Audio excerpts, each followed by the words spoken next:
हम लोग जानेंगे कि इस राज्य के अंदर जो निजीकरण का हमला है, निजीकरण के कारण चाहे वो कोयला का क्षेत्र हो, चाहे वो अन्य संपदाओं में जो है निजीकरण का सवाल हो, इन तमाम सवालों में आप देखेंगे कि हमारे रोजगार पर जो है लगातार हमले किए जा रहे हैं। हम अगर नियुक्तियों की भी बात करें तो लगातार राज्य गठन के बाद से ही जो है कई नियुक्तियां में उपस्थित पार्टी के राज्य सचिव कॉमरेड मनोज भट्ट जी, यहाँ मौजूद पार्टी के विधायक और पोलित ब्यूरो के सदस्य साथी विनोद जी, मंच प्राइवेटाइजेशन और जो अनएम्प्लॉयमेंट को लेकर की जो बैठक है, कैसे देख रहे हैं जो व्यवस्थाएं देश में बन रही हैं? देखिए, एक तो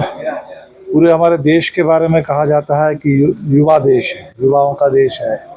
और बातें भी हो रही थी कि नौजवानों का ये जो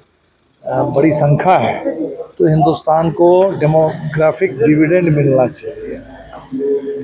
हमें लगता है कि युवाओं का प्रतिशत भारत का जो औसत है उससे झारखंड में ज़्यादा है, और अफसोस ये है कि बेरोज़गारी का दर भी पूरे देश में जो दर है उससे ज़्यादा झारखंड में है, सबसे ज़्यादा पलायन वाले राज्य में है। तो हमें निश्चित तौर पर झारखंड में बहुत बड़ा सवाल है रोजगार का, और इस रोजगार में अगर हम स्थायी और सुरक्षित रोजगार की बात करें तो इस देश में प्राइवेट पब्लिक सेक्टर में ही सबसे ज़्यादा स्थायी और सुरक्षित रोजगार नौजवानों को मिल पाता था। रेलवे में, आर्मी, अब धीरे धीरे सरकार ने जो पॉलिसी बना ली कि कहीं भी कोई स्थायी सुरक्षित रोजगार नहीं है, ठेके पर लोगों से काम ले लो, ज़्यादा से ज़्यादा काम ले लो और कम से कम वेतन दे दो। ये जो रोज़गार को लेकर के खिलवाड़ है, मुझे लगता है कि इस पर लड़ना होगा। इसीलिए निजीकरण, इस पर अगर रोक नहीं लगेगी तो रोज़गार की गारंटी इस देश में नहीं हो पाएगी। सर, आपने झारखंड का जिक्र किया है, झारखंड में गठबंधन की सरकार है और लगातार ये विपक्ष का भी कहना है कि जिस वादे के साथ प्रदेश में सरकार बनी वो वादे पूरे नहीं हुए। 5 लाख रोजगार का क्या हुआ, ऐसे सवाल अखबारों के माध्यम से। तो बिल्कुल, यहाँ भी जो भी खाली पद है तो खाली पद को तो भरना ही होगा सब जगह, केंद्र में बात करें या राज्य में बात करें, नए पदों का सृजन करना होगा। दूसरा, बहुत सारे लोग जो काम कर रहे हैं मानदेय पर, उनकी जो मांग है कि नियमितीकरण हो।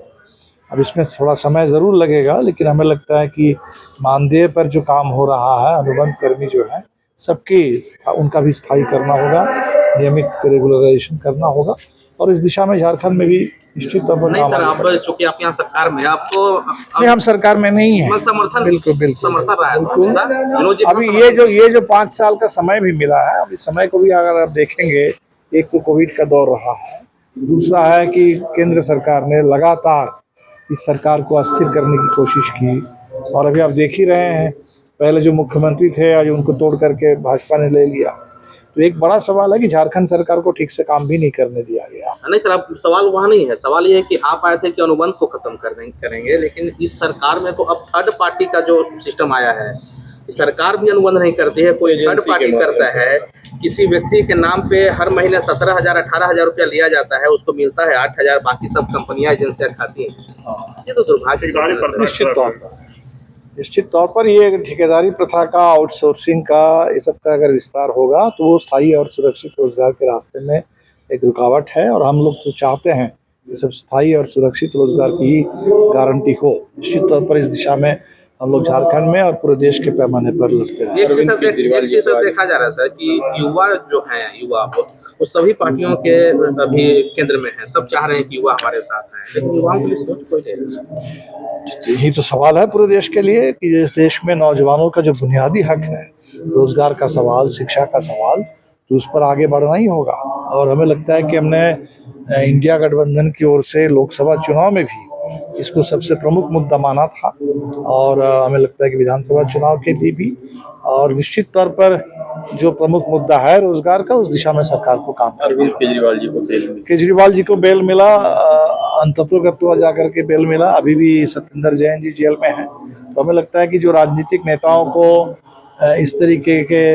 राजनीतिक मकसद से गिरफ्तार कर लिया गया था, अब धीरे धीरे नेता बाहर आ रहे हैं, लेकिन बहुत सारे जो आंदोलनकारी कार्यकर्ता है इस देश में, वो अभी भी जेल में है। उसी दिल्ली में जहां केजरीवाल जी अभी बाहर आए, उमर खालिद 4 साल से जेल में हैं, और उनके बेल पर सुनवाई तक नहीं हो रही है। तो हमें लगता है कि सुप्रीम कोर्ट को बिल्कुल इसको देखना होगा कि जो नीति है कि bail is the rule and jail is exception, ये हर जगह समान ढंग से लागू होनी चाहिए। ठीक है सर, ये युवा कन्वेंशन जो हो रहा है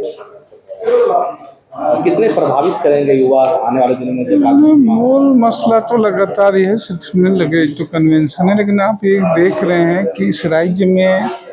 जब भी कुछ थोड़ा बेहतर, थोड़ा ठीक ठाक करने की कोशिश होती है तो भारतीय जनता पार्टी तो पूरे देश भर में तो रोजगार की संकट ला दी है, तमाम सार्वजनिक क्षेत्रों को निजी क्षेत्र में तब्दील कर दी है, रेलवे हो, बैंकिंग हो, तमाम नौकरियां खत्म की गई है। तो अभी पिछले दिनों जब झारखंड में ये कोशिश की गई स्थानीयता हो, आरक्षण विधेयक को विधानसभा से पारित हुआ तो वह भी जो लटकाया गया वह भी संसद से पास नहीं हो रहा है। तीसरी चीज़, जब स्थानीय निजी क्षेत्रों में आरक्षण का विधेयक बढ़ा तो वह भी सरकार ने कहा कि भाई पीएसयू में वो लागू नहीं होंगे। अभी जब एक आप और देखिए मामले में एक फैसला आया उन राज्यों के हितों को लेकर के जहाँ पर राज्यों में लोग कार्यरत हैं, खनन है, तो अब सेंट्रल जो है वैसे सरकार जो है फिर से कोर्ट में रिव्यू डाल रही है कि भाई नहीं, ये जो रॉयल्टी जिन राज्यों में खनन है उनको जो मिल रहा है इस पे जो है कोर्ट फिर से पुनर्विचार करे। एक तो आप झारखंड जैसे राज्यों को ऐसे ही अनुदान में कटौती कर रहे हैं, पीएमजीएसवाई इसमें नहीं दिए 4 साल से पैसा, आवास में नहीं पैसा दिए, खेल में पैसा नहीं, और राज्य अगर अपने संसाधनों को मजबूत कर रही है तो अड़ंगा डाल रही है। तो इस राज्य में जुआ हो, रोजगार हो, इन तमाम चीज़ों में कुछ भी अगर प्रयास हो रही है तो उस पर अड़ंगे लगाने का काम है।